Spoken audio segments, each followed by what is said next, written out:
ನೋಡಿದ್ರೆ ನಿಮ್ಮ ಬೇಜವಾಬ್ದಾರಿತನದಿಂದ ವಿನಾಶ ಆಗುವಾಗ ಅದೇ ನಿಮ್ಮ ಎದುರಿಗೆ ಯಮಕಿಂಕರಾಗಿ ಬಂದು ಮಾಯೆ ತರ ಬಂದ್ಬಿಡುತ್ತೆ ಅಂತ ಹೇಳ್ತಾರೆ. ಸೊ ನೀವಿವಾಗ ಅನ್ಕೊಂಬಿಡಿ, ನಾನೆಲ್ಲ ವಿಕರ್ಮ ವಿನಾಶ ಮಾಡ್ಕೊಂಬಿಟ್ಟೆ, ತುಂಬಾ ಪ್ಯೂರ್ ಆಗಿದ್ದೀನಿ, ಯಾರಿಗೂ ದುಃಖ ಕೊಡಲ್ಲ, ದುಃಖ ತಗೊಳೋದು ಇಲ್ಲ, ವಿನಾಶನೇ ಆಗಿಲ್ಲ, ಏನ್ ಮಾಡೋದು? ಅವ ಹೇಳ್ತಾರೆ, ಇನ್ನ 20 ವರ್ಷ ಆಗ್ಲಿ ನೀವು ಆರಾಮಾಗಿ ಇರ್ತೀರಾ, ನನ್ನ ಜವಾಬ್ದಾರಿ ನಿಮ್ಗೇನು ದುಃಖ ಆಗ್ತದಂತದ್ದು. ನಾವೇನು ನಾಳೆ ವಿನಾಶ ಆಗ್ಬಿಡುತ್ತಲ್ಲ ಅಂತ ತಯಾರಾಗ್ಬಿಟ್ವಿ. ಏನೋ ಒಂದು ಸ್ವಲ್ಪ ಫೈನ್ ಲೆಕ್ಕಾಚಾರ ಇರುತ್ತೆ, 99 ಭಾಗ ತಯಾರಾಗಿ ಜೀವನ ಮಾಡ್ತಾ ಇರ್ತೀರ. ಇನ್ನ 20 ವರ್ಷ ಆದ್ರೇನು ಪರವಾಗಿಲ್ಲ ಮಕ್ಕಳೇ, ನೀವು ನಿಶ್ಚಿಂತವಾಗಿರಿ, ನೆಮ್ಮದಿಯಾಗಿರ್ತೀರ. ನಿಮ್ಮಿಂದ ಅನೇಕ ಆತ್ಮಗಳ ಕಲ್ಯಾಣ ಆಗ್ತಾ ಹೋಗುತ್ತೆ, ಅವ್ರ ಜೀವನ ಸುಖ ಶಾಂತಿಯಿಂದ ಕಳಿಯಂಗಾಗತ್ತೆ. ಏನ್ ರಾಮಕ್ಕವರೇ ಹೇಳಿದ್ದು ತುಂಬಾ ಖುಷಿ, ಎವರ್ ರೆಡಿ ಆಗಿರ್ತೀನಿ ಅಂತ. ಎವರ್ ರೆಡಿ ಇದು ನಿಜವಾದ ಅರ್ಥ ತಿಳ್ಕೊಂಡು ಬರೋದು. ಎಲ್ಲರೂ ಹಂಗೆ ಅನ್ಕೊಂಡಿದ್ದು. ನಮ್ಮೂರೊಳಗೆ ವಯಸ್ಸಾದವ್ರು ಹೇಳ್ತಾರೆ, ಅಯ್ಯೋ ಯಾರು ಬೇಕು ಈಶ್ವರ ಬಿಟ್ಟು ಹೋದ್ರು ಸಾಕು ಅಂತಾರೆ. ಎಲ್ಲರೂ ಹಂಗೆ ಹೇಳೋದು. ಆದ್ರೆ ಶರೀರ ಬಿಡೋದು ಅನ್ನೋದಕ್ಕೆ ಎವರ್ ರೆಡಿ ಅನ್ನಲ್ಲ. ನನ್ನ ಆತ್ಮ ಪರಿಶುದ್ಧವಾಗಿ ಮನೆಗೆ ಹೋಗೋಕ್ಕೆ ಅರ್ಹನಾಗಿದ್ದೀನ ಮತ್ತು ಹೋಗಿ ಬಂದು ಸ್ವರ್ಗದಲ್ಲಿ ಪಾತ್ರ ಮಾಡಕ್ಕೆ ರೆಡಿ ಆಗಿದ್ದೀನ. ಇದು ವಿಶ್ವ ನಾಟಕ ಮಂಟಪ ಅಲ್ವಾ? ಇಡೀ ವಿಶ್ವನೇ ಒಂದು ನಾಟಕ ಮಂಟಪ. ಆ ನಾಟಕ ಮಂಟಪದ ಮೇಲೆ ನಾವು ಇವಾಗ ಬ್ರಾಹ್ಮಣರ ಪಾತ್ರ ಮಾಡ್ತಾ ಇದ್ದೀವಿ. ನೆಕ್ಸ್ಟ್ ದೇವತೆಗಳ ಪಾತ್ರ ಮಾಡೋಕ್ಕೆ ನಾನು ಆ ಥರ ಫುಲ್ ಡೈಲಾಗ್ ಬರ್ತಾ ಇದೆಯಾ ನನಗೆ? ಇನ್ನೇನು ನಾವು ಮಾತಾಡೋದು ಶೈಲಿ ಚೇಂಜ್ ಮಾಡ್ಕೊಂಡಿರಲ್ಲ, ನಮ್ಮ ಸ್ವಭಾವ ಸಂಸ್ಕಾರ ಚೇಂಜ್ ಮಾಡ್ಕೊಂಡಿಲ್ಲ ಅಂದರೆ ಅಲ್ಲೋಗಿ ಡೈಲಾಗೇ ಬರ್ದಿರೋ ಡ್ರಾಮಾ ಸ್ಟೇಜ್ ಮೇಲೆ ಹೋಗಿ ಡ್ರಾಮಾ ಮಾಡಿದ್ರೆ ಏನು ಮಾಡ್ತಾರೆ? ಟೊಮೊಟೊ ತೊಗೊಂಡು ಹೊಡಿತಾರೆ ಅಷ್ಟೇ. ಟೊಮೊಟೊ ಏನೇನು ತಿಕ್ಕೋತದೆ, ಈಗ ಮಾತಾಡೋಕ್ಕೆ ಬರಲ್ಲ, ಇಲ್ಲ ಏನೋ ಡ್ರಾಮಾ ಮಾಡ್ತಾರೆ ಅಂತ ಓಡಿಸ್ಬಿಡ್ತಾರೆ ಅಲ್ವಾ? ಹಂಗೆ ನಾವು ಸ್ವರ್ಗದಲ್ಲಿ ಪಾತ್ರ ಮಾಡೋಕ್ಕೆ ಆ ಒಂದು ವೇಷದರ್ಶಕ್ಕೆ ತಯಾರಾಗಿದ್ದೀವ ಅಂತ ಚೆಕ್ ಮಾಡ್ಕೊಬೇಕು. ಸೊ ಕರೆಕ್ಟ್ ಹೇಳಿದ್ದು, ಏನೂ ತಪ್ಪಿಲ್ಲ. ಆ ನಶೆಯಲ್ಲಿದ್ದೀರಾ, ಆ ನಶೆದು ಸಂಪೂರ್ಣ ಸ್ಥಿತಿ ಬಂದ್ಬಿಡಿ. ಬೇರೆ ಯಾಕಂದ್ರೆ ಯಾರೂ ಮಾತಾಡ್ತಾ ಇಲ್ಲ, ರಾಮಕ್ಕ ಮಾತ್ರನೇ ಎವರ್ ರೆಡಿ ಆಗಿರೋದು. ಏನಕ್ಕ ನಾವು ಅನ್ಕೊಂಡಿದ್ದೀರ ಈಗ ಬಾಬಾ ಬಂದು ತಕ್ಷಣ ಒಂದ್ ಸೆಕೆಂಡ್ ಅಲ್ಲಿ ಇವಾಗ ಬಾಬಾ ಬಂದ್ರು, ಆತ್ಮ ನನ್ ಮಗು ನೀನು ಬಾ ಹೋಗೋಣಷ್ಟು ಹೋಗ್ಬೇಕು, ಆಸೆ ಐತೆ ಅಂದ್ರೆ ತಂದೆ ಹೇಳಿದಾರಲ್ಲ, ಅದು ನಮ್ಮ ಕೆಲಸ ಅಲ್ವಾ? ಹೌದು. ಇವಾಗ ಕರ್ಕೊಂಡು ಹೋಗೋದು ಇಲ್ಲ ಅಶುದ್ಧ ಆತ್ಮನ್ನ.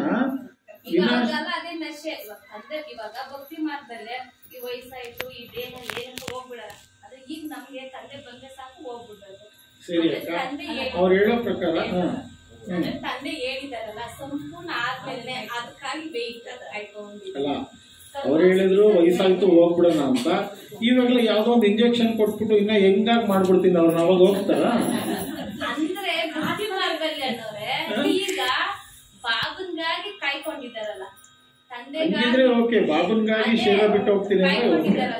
ಶರೀರ ವಯಸ್ಸಾಯ್ತು ಅಂತ ಹೋದ್ರೆ ಯಾವ್ದಾದ್ರು ಒಂದು ಇಂಜೆಕ್ಷನ್ ಕೊಟ್ಬಿಟ್ಟು ಇನ್ನ ಎಳೆ ಮಗು ತರ ಮಾಡ್ಬಿಡ್ತೀವಿ, ಅವಾಗ ಹೋಗ್ಬಿಡ್ತಾರ? ಇಲ್ಲ ಅಂತಾನೆ. ಸಂಸ್ಕಾರ ಪರಿವರ್ತನೆ ಮಾಡ್ಕೊಂಡ್ರೆ ಖಂಡಿತ ಕಾಯೋದ್ ಬೇಡ.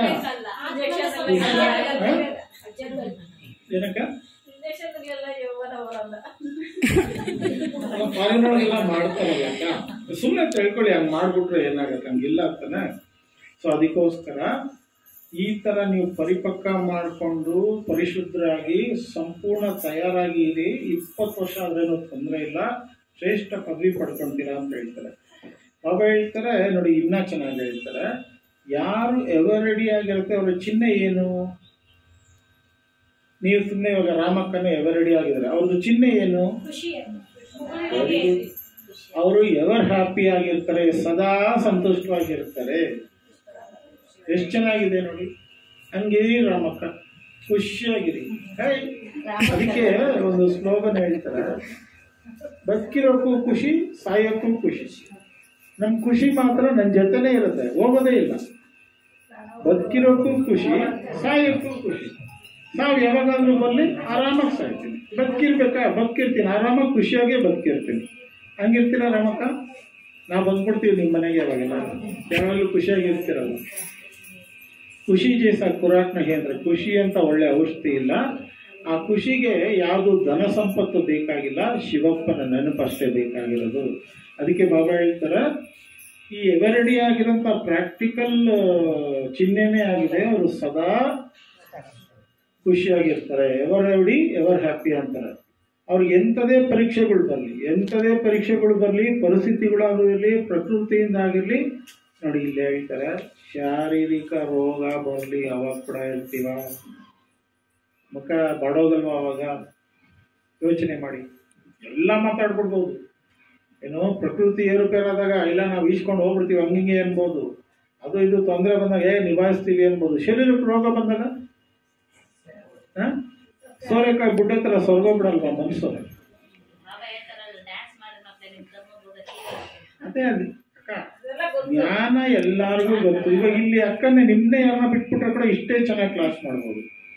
ಜೀವನ ಮಾಡೋರು ಯಾರು? ಪಕ್ಕ ಮಾಡ್ಕೊಳ್ಳಿ. ಇದು ಕೂಡ ಪ್ರಾಕ್ಟಿಕಲ್ ಆಗಿರೋರು ಆ ಟೈಮ್ಗೂ ಏನೂ ಆಗೋದಿಲ್ಲ. ನಮ್ಮ ಯಜ್ಞದಲ್ಲಿ ಮಾತೆ ಇದ್ರಲ್ಲ ಜಗದಾಂಬ ಸರಸ್ವತಿ, ಅವರಿಗೆ ಕೂಡ ಆರೋಗ್ಯ ಕೆಟ್ಟು ಎಷ್ಟೋ ದಿನ ಇದ್ರು. ಒಂದು ದಿನ ಕೂಡ ಯಾರಿಗೂ ಅವ್ರ ಮುಖದಲ್ಲಿ ಇವ್ರಿಗೆ ರೋಗ ಬಂದಿದೆ ಅಂತ ಗೊತ್ತೇ ಆಗಿರ್ತಾರೆ. ಅರಳಿರೋ ಗುಲಾಬಿ ಥರನೇ ಇರೋರಂತೆ ಯಾವಾಗಲೂ. ಶರೀರದ ರೋಗನ ಮನಸ್ಸು ಗಂಟಿಸ್ಕೊಂಡ್ಬಿಡ್ತೀವಿ ಅಲ್ವಣ? ಆತ್ಮನೇ ಬೇರೆ, ಶರೀರನೇ ಬೇರೆ. ಶರೀರಕ್ಕೆ ಬಂದಿರೋ ಗಾಡಿಗೆ ಆಗಿರೋ ಪ್ರಾಬ್ಲಮ್ಮು, ಟೈರ್ ಪಂಚರ್ ಆದರೆ ಡ್ರೈವರ್ಗೆ ಏನಾದ್ರು ಪ್ರಾಬ್ಲಮ್ ಆಗುತ್ತಾ? ಹಂಗೆ ನನ್ನ ಆತ್ಮ ಡ್ರೈವರ್ ಈ ಶರೀರದಲ್ಲಿ. ಶರೀರಕ್ಕಾಗೋದನ್ನ ನಮಗೆ ಅಂಟಿಸ್ಕೊಂಡ್ಬಿಡ್ತೀನಿ. ನನಗೆ ಹಿಂಗಾಗುತ್ತೆ, ಇನ್ನೇನು ಕತೆ, ಹಿಂಗೆ ಮುಂದೆ ಜೀವನ, ನನ್ನ ಯಾರು ನೋಡ್ಕೊತಾರೆ? ಇದಕ್ಕೆ ದುಡ್ಡು ಕೊಡೋರು ಯಾರು? ಹಾಸ್ಪಿಟ್ಲ್ ಖರ್ಚು ಏನಾದರೂ ಪರವಾಗಿಲ್ಲ, ಶಿವಬಾಬಾ ಇದ್ದಾರೆ. ನಮ್ದವ್ರ ಕೈ ಯಾವತ್ತೂ ಬಿಡಲ್ಲ ಶಿವಬಾಬಾ. ಸತ್ಯವಾದ ಹೃದಯದಿಂದ ನಂಬಬೇಕು. ಇಲ್ಲಿ ಹಿಂಗೇನೆ ನಮ್ಮ ಒಂದು ಜಕ್ಕೂರ್ ಸೆಂಟರ್ ಅಂತಿದೆ, ಜಕ್ಕೂರೊಳಗೆ ಒಂದು ಸೆಂಟರ್ ಇದೆ. ಅಲ್ಲೊಬ್ಬರು ಅಕ್ಕ ಅವ್ರಿಗೆ ಟೀಚರ್, ಅಕ್ಕ ನಮ್ಮ ಸೋನಿ ಅಕ್ಕ ಅವ್ರ ಥರ ಟೀಚರು.